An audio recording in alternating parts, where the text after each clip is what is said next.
Besides being easier, you also like Swamp Over Shoals because you get wand charges there. Is that like a hard-coded thing or a bit of an anecdotal experience? Because if so, I was completely unaware. Don't quite see how it fits in completely thematically, but regardless, that seems like a fantastic reason. Wand charges are so advantageous, such a huge selling point for getting yourself through a game in one piece. We're able to fight a 6-headed Hydra, I mean mostly manually. Of course, a little bit of an asterisk there since we did soften them up with the bow beforehand, but still love to see it. Though I don't feel comfortable doing the same against an 8-headed Hydra anytime soon, especially if they are actually next to us when the fight begins. Seems like a little bit of a nightmare scenario, but that's fine. We'll drop stones for like the 5th time of the run here.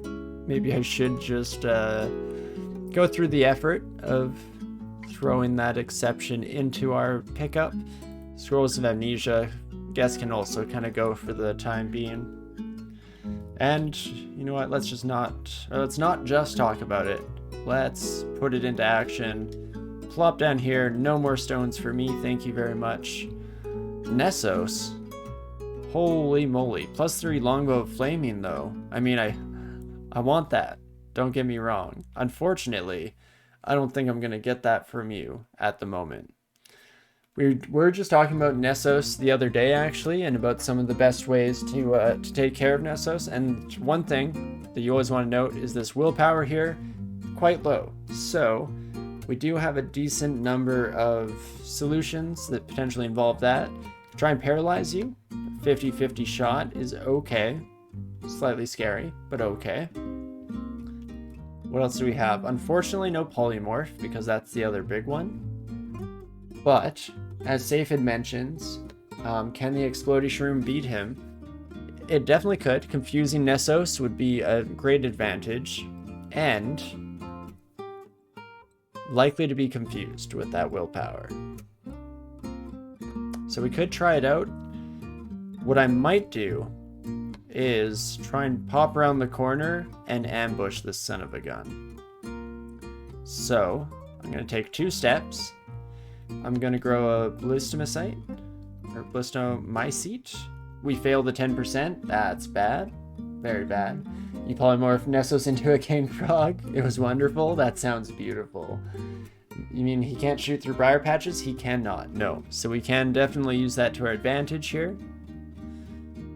And might have to start, stacking a couple of abilities at once here. So I'm going to bring out the briar patches. And I'm going to grow a Ballistomycete.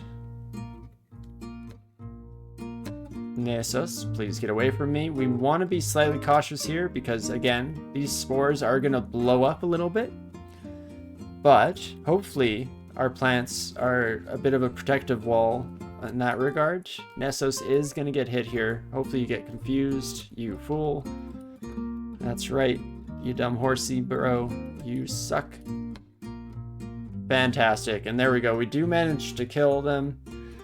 Just spending a little bit of PD here or there, but definitely worth it. Would I win the shoot-off? Not even close, unfortunately. But that's why we don't get into one. And I'm hoping at some point in the future here, I will be able to confidently answer that differently.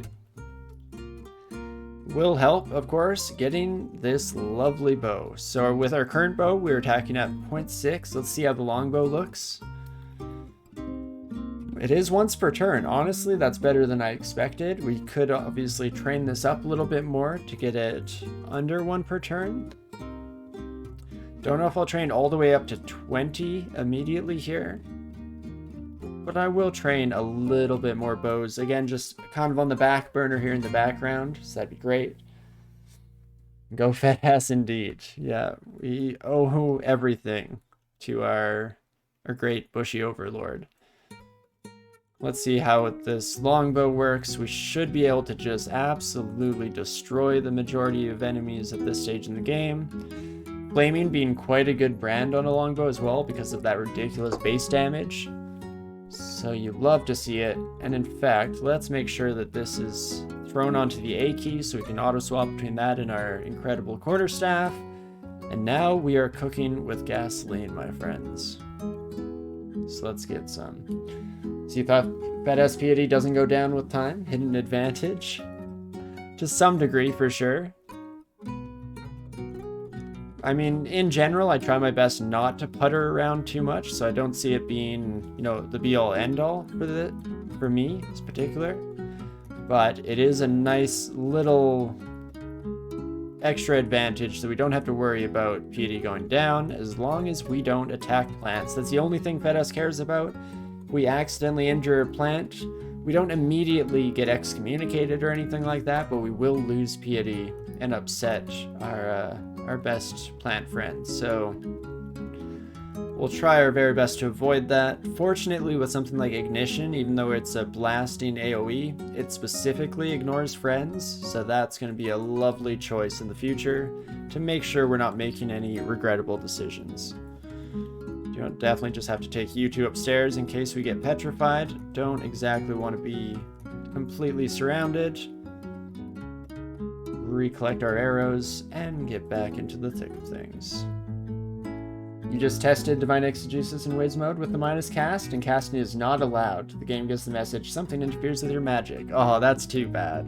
I was hoping we'd found the Konami code of the magic casting community.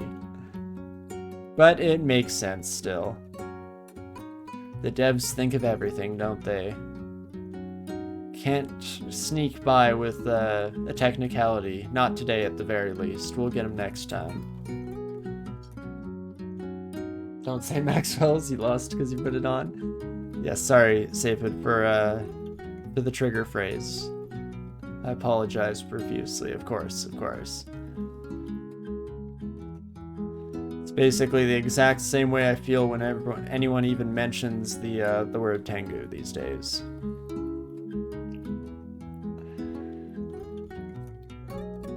But at the very least, Deep Elf is going fairly well to start off. I am hesitant to say anything too definitive here, but I'm hoping that this is a good sign for our future, because we are so close to getting past having minus 20% overall HP.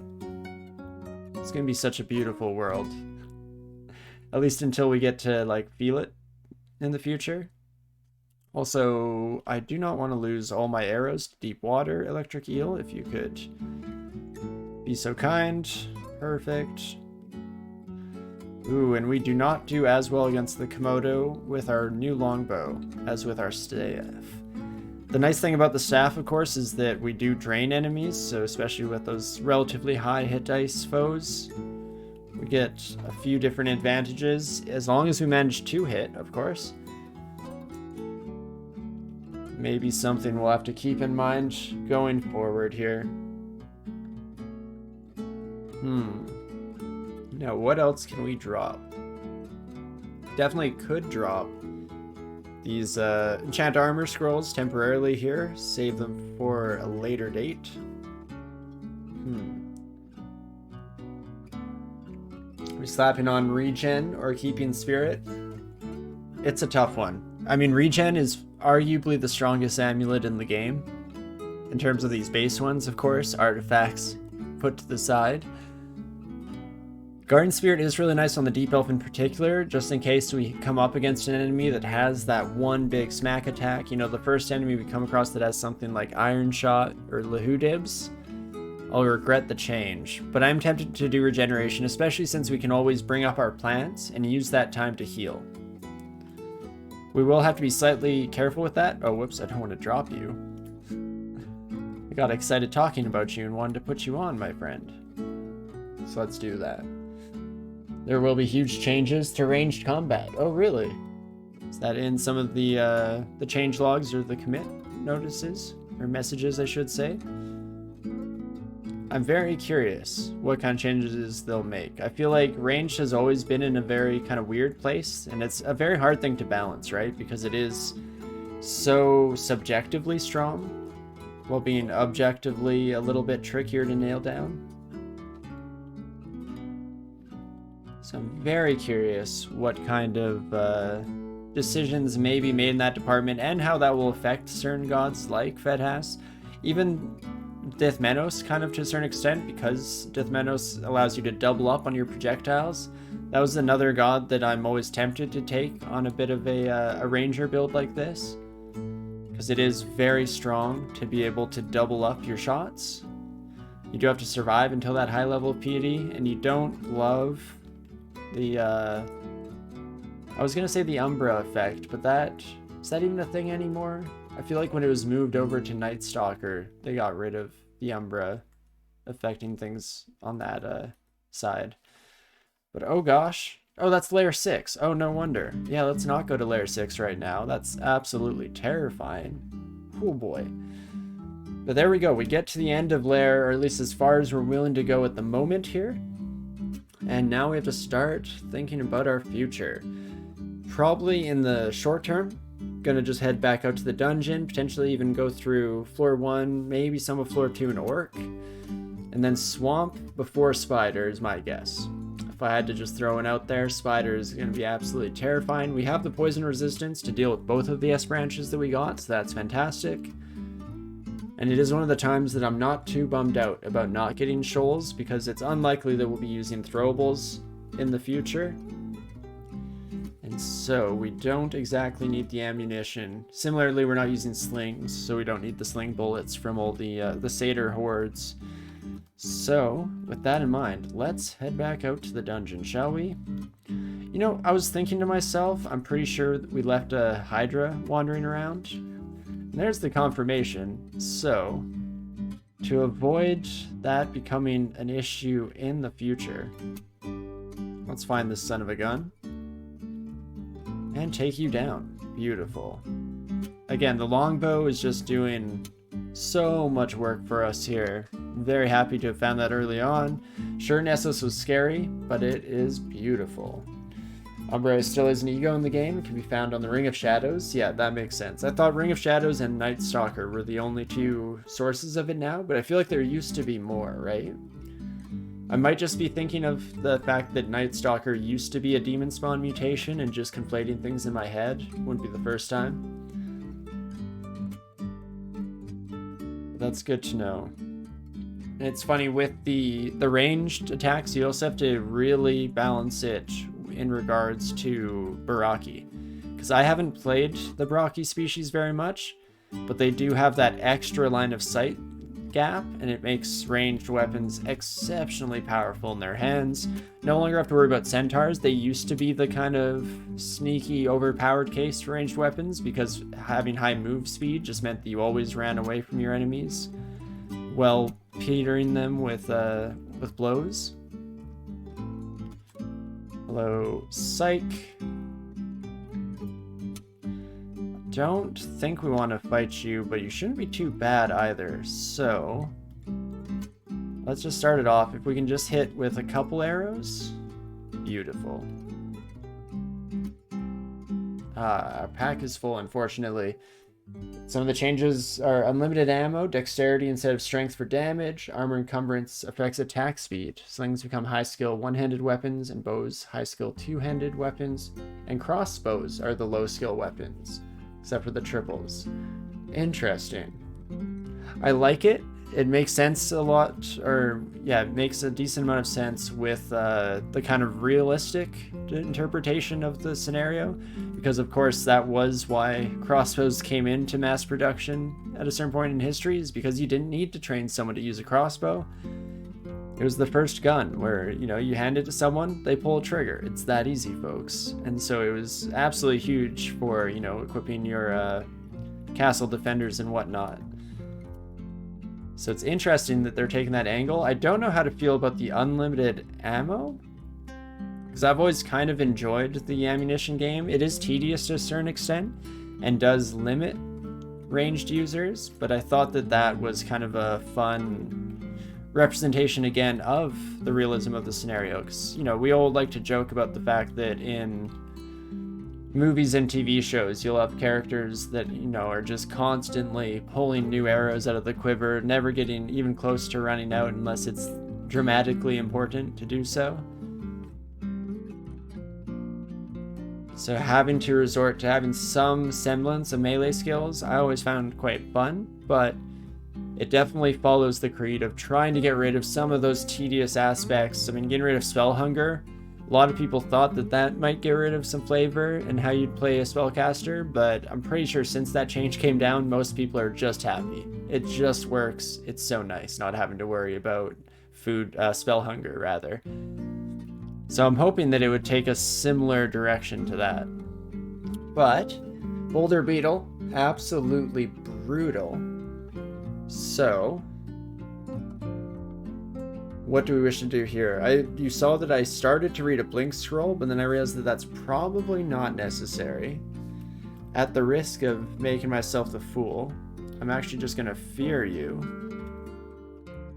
And we only get one shot off? Okay, I'm gonna bring up my Wall of Briars, and this is another good defense against the rolling, of course, because you can't get me, and all that good stuff. In fact, I'd probably rather shoot you than blow your mind, now that I think about it.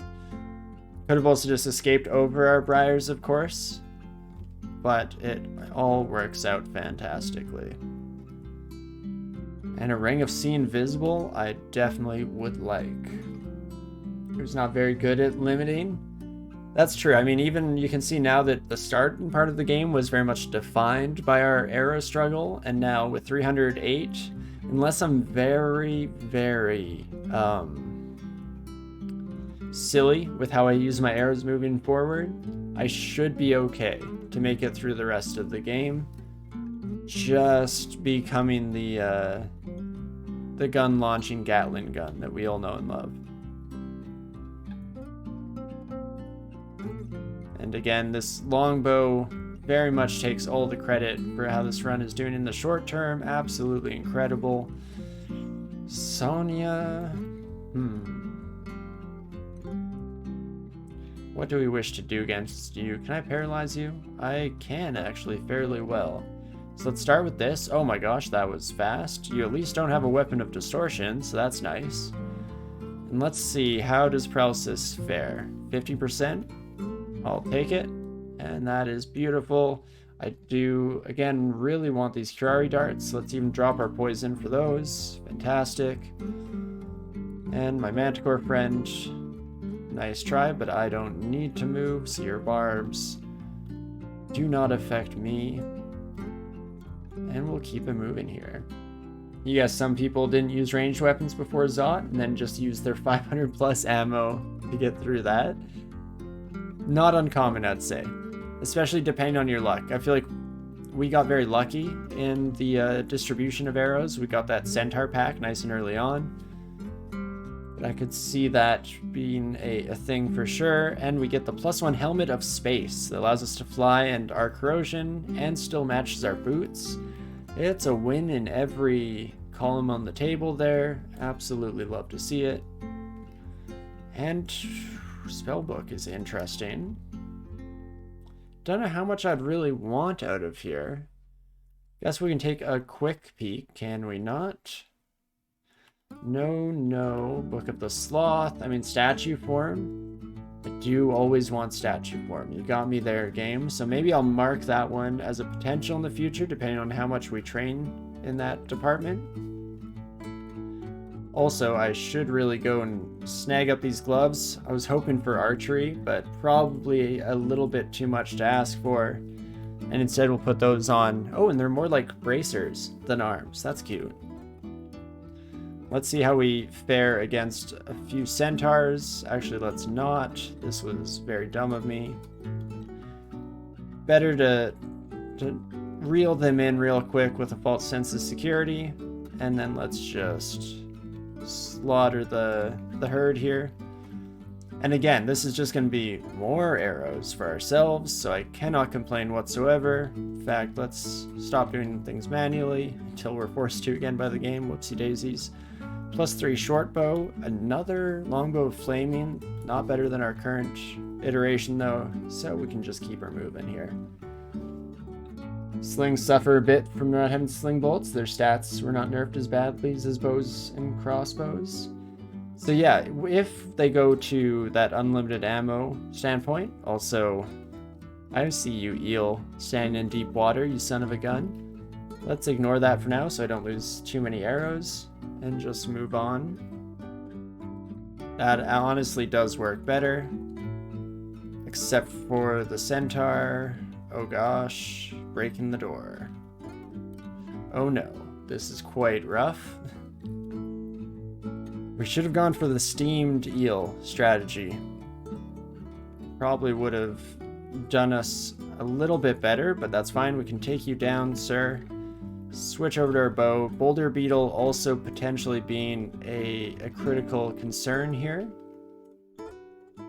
But if you're gonna start rolling from that distance, then I believe we can just destroy the one patch, or make you destroy it, I should say, and then make it through. Oh gosh, you weren't dead yet.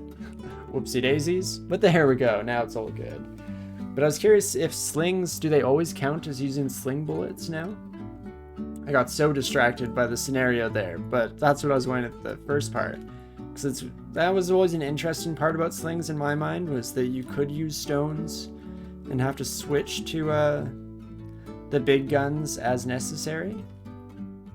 But I could see that being included in the tedium argument. So that's interesting. Short blades and long blades also use dexterity instead of strength for damage. Oh, okay, so they're trying to add a little bit more variance into that, because I do know the majority of people do just, yeah, go straight for strength on every melee character and intelligence on everyone else, and that's just the way of the world kind of thing. So that seems like a fair change. Also, first Tengu we come across. Again, when I play a Tengu, it's a nightmare of trying to stay alive, but when the enemy gets Tengus, oh gosh. Terrifying. Also, my dog is on high alert today. Very upset about anything and everything coming by the house. But my partner's at least home to check it out and make sure that nothing too horrible is going on. It's stones for the slings? Okay, so they will lose out a bit. That's kind of rough in my opinion, because I felt like slings already, if you didn't have sling bullets, they suffered a whole lot. Also, oh my gosh, the deluge of arrows coming our way in the centaur herd. No thank you. Oh me oh my. You're honestly not that much better, friend. One of your stones can essentially end our entire career. I can't just keep growing olive briars forever. But I'm going to against you because I'm scared. Oh, wow. And a demonologist? Okay, I'm happy with this at the end of the day. Especially if you don't summon any demons, that works great. And now we find Ice Blast, so I think we're gonna have to throw away the boomerangs. They were a bit more of a stopgap measure, just in case we needed another source of range damage, which in the end, not so much. So we can drop those. Oh, I also didn't realize we have 3 enchant weapon scrolls. So let's just plop all those on the longbow right away. Not very much chance of us seeing something that we prefer more than that. And I'll almost definitely just be buying a haste and buying a heal wounds. Gets them ID'd, as well as filling our coffers with some emergency measures. And I could check out this sword real quick. See if it's better than our quarterstaff. I doubt it, but it's worth a shot. Yeah, not so much, so we can leave that bad boy alone and just keep it moving here. This looks like our vault's entrance, very scary. And in fact, let's split the party here real quick. Take care of these sons of guns. Spriggan is the new centaur with dexterity damage for slings, I guess. At the very least, still quite a bit weaker than bows are in that regard, especially in the late game. But I do find it just an interesting suggestion of changes. I will not deign to believe that I know more than the devs about any change, because again, I feel like almost anything, even if it seems to me at first blush like it might not be the best alteration, I've been proven wrong each and every time in the past, and I've generally just always enjoyed whatever kind of came my way, though I am relatively easy to please in that regard, I feel, so it makes sense. So I'm looking forward to it. That sounds fun. I know we just got into the new version here, but already looking with starry eyes towards the next. Always a lot of fun. Arcane. Oh my gosh. Okay. Wall of Briars. This is our life now. You absolute fools. Unfortunately, their melee attack sucks, so this actually does absolute wonders, and we get another, like, 100 arrows off that one pack. Beauty. Did see another rolling beetle and another cyclops, really.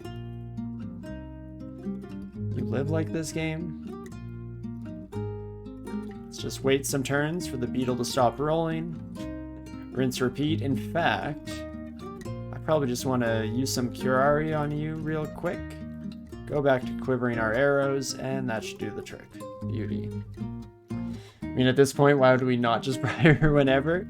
It is true. I mean, I want to be able to raise an entire army of acidic monster-eating plants at some point here, but it is tempting. I mean, we do just want to stay alive. That holds precedence. That's rule number 1, stay alive. So, to that end, I'm sure we will find ourselves consistently using the briar patches to stay alive one more day. One more fight. Absolutely spectacular, and right away here we'll probably make our way back to our S branches. Probably won't even go down to the next level of the dungeon, and it will instead save that just in case there's a very scary kind of depths entrance coterie of monsters waiting for us. Definitely throw that scroll on the longbow real quick. Can never get enough. Oh gosh, you're gonna hurt really bad. Or not. I should have also been careful there that we're not throwing arrows into the lava, but that's fine. Bet this boulder beetle feels kind of stupid rolling into that door. But let's curare you again. We did mulch our last one, so this might be the final time we can use this little maneuver, but that's fine. Encumbrance penalty for ranged combat is interesting. Not so much crystal plate armor ranged characters anymore. I do really like that, actually. Because I feel like you should have to be a little bit more limber. A bit more of a dexterity build, potentially, in general, even. It's fitting, right? Thematically appropriate. Just find an amulet of faith easy. In fact, did we find... I think we found one, right? Oh, no, we didn't. Okay. Keep an eye out for it. Unfortunately, regeneration is almost just too strong that I don't want to give it up, but we'll see what happens when the time comes. I'm also very much regretting that we didn't find Snake on this character in particular, because having just played a bit of a throwing-based character in my Atheist Minotaur during the tournament, I came to appreciate the strategy of just running away, keeping the enemy at line of sight edge, and just absolutely destroying them with ranged attacks. Very unfair, not even close. Just run away and outspeed those sons of guns. But unfortunately, a little bit trickier in this day and age. Also, you really hurt, friend, hey? Ouch. I was hoping we could get through you in one piece. We might have to actually start briaring for almost every fight down here, so maybe we're not ready yet. We'll be great in the swamp, though. All these plants, you would think so, right? It would just make sense. It'd be, again, appropriate in many ways. Unfortunately, we are going to struggle, at least at the very start here, and we'll see where we get. Eventually, Ignition, I will have you by my side. So what can we do here? We could start ice blasting. Unfortunately, I don't think it's a one-shot done deal. No, almost definitely not. So, do I use a blinking? One of those things that hurts on some level, but I know is probably necessary as well. We could drink a heal wounds instead, I guess. So let's start there. See if we don't immediately get smacked down, which we don't, and we in fact do the same to our opponents, so that's wonderful.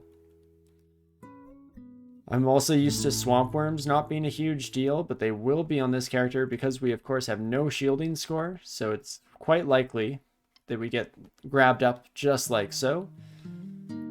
Something to keep in mind. Hello, my Eleonoma friend. But here we go. This is the one beautiful part about seeing Swamp. You may have just noticed for a moment there that we had a Thorn Hunter enemy appear. But they're plants, of course. So they're definitely gonna take one for the team, be a bit of a homie. And we don't have to worry about those sons of guns. Box fire from the Will-O-Wisp. And a Bunyip behind. Oh my gosh. This turned into quite the unexpected get-together. I wish trees were included in the can walk through with Vedhas. Wouldn't that be nice? Well, what to do? So the interesting kind of drawback on Wall of Briars that we haven't gotten the chance to demonstrate yet. If there's an enemy, don't get a Briar Patch, unfortunately. So here we could use it. It would fill these 3 gaps. So it's slightly less effective. I still might use it because we can then walk through and have a little bit of a barrier to entry at least. But it's not necessarily ideal. Let's see, how long is it going to take all of you to blow through? Not very long at all. I'm going to put up a second wall, see how y'all feel about that. And unfortunately, it is slightly terrifying. I'm mostly looking at that Bunyip ready for things to really start hitting the fan. It didn't turn into a wand, never lucky. Unfortunately not. Can you run through the trees? So no, that's what I was just bemoaning about, was unfortunately the trees are a little bit too dense for us, even with Vedhas's help. So silly, so silly. But we have hit all of our skill caps, so more invocations is probably good. Better plants, as Safed says, I believe comes from overgrow ability in particular, so that's awesome. We also saw that our summon Oaklobe ability was just at a bit of a failure rate, so we might want to train it for that reason as well. In general, Vedhas is one of the gods that benefits training invocations almost the entire game if you can. Otherwise, I think we will keep training some fire magic. And tempted to go with evocations, but maybe we could also start some armor on the back burner. I mean, we talked a little bit earlier on this run about the idea of putting those back burner skills on at all times, kind of non-focused. And I find that defensive skills in particular are a big reason why I do that, because so often I like to have those just kind of slowly going up in the background, focus down my important offensive skills, the piece of the puzzle that will turn us into an effective adventure, but always have some little things kind of growing in the background. We also should pop in here real quick and turn off auto pickup for boomerangs. No thank you, please, and thank you. Bit too many thank yous in the sentence, but that's okay. Never hurts to be too polite, right?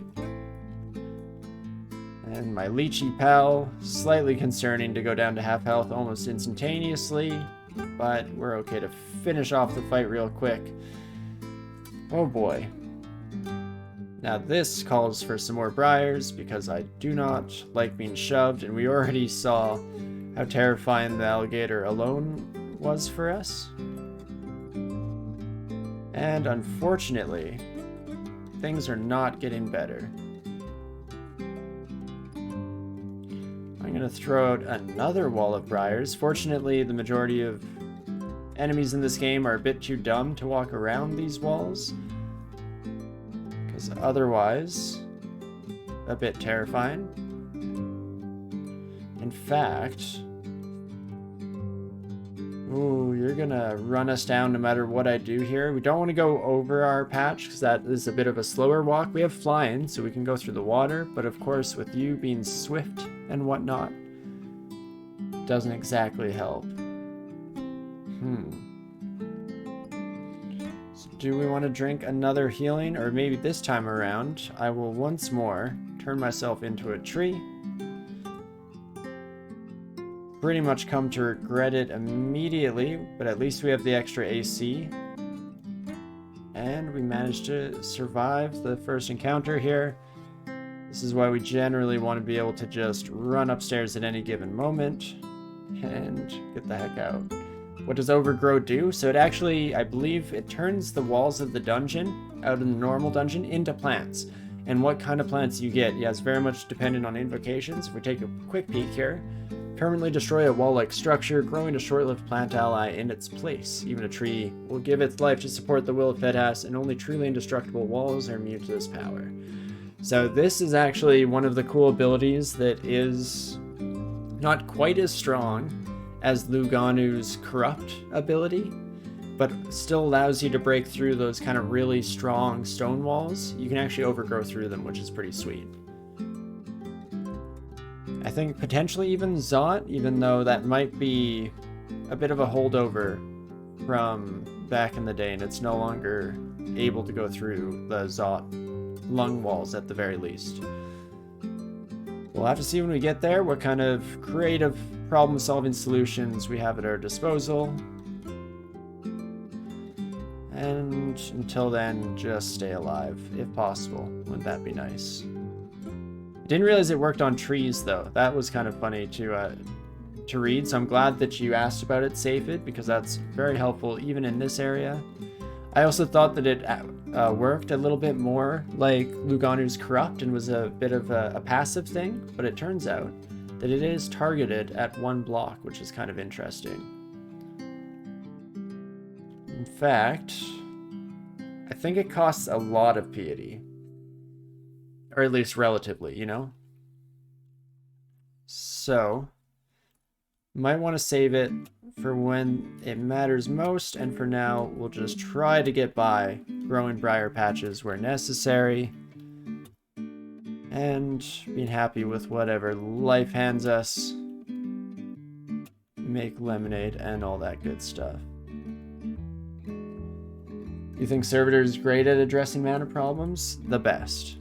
Yeah, it's the one spell that will allow you to just unleash a ridiculous sum of Lahudib's Crystal Spheres or Orbs of Destruction, and that's why it's almost a must-have for a Blaster caster with those kind of single-target spells, because you will run out of mana trying to Lahudib's Crystal Spear an Orb of Fire, for example, but your Servitor does not have such concerns, of course.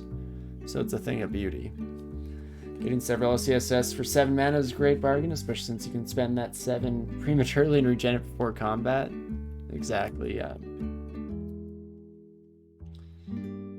And I see what you're saying now with the turning into a wand, because yeah, we just got 2 wands off of enemies there. I wasn't paying attention to see if they were carrying them. But yeah, I never really thought of Swamp as a place to get wands, but I think you might be onto something. How about that? So you get all the throwables and you get all the evocables in Swamp. Throwables and shoals, I should say, and all the evocables in Swamp. Interesting. This Air Mage, this is the most annoying battle of attrition between the two of us. Oh, and I'm dead. Okay. Whoopsie daisies. I got very much overconfident there. I was just thinking to myself I should use Ice Blast and end this fight. But oh me, oh my. That's what happens when you are not at all resistant to electricity. I think we were getting lucky in that they were only using airstrike, so I kind of forgot.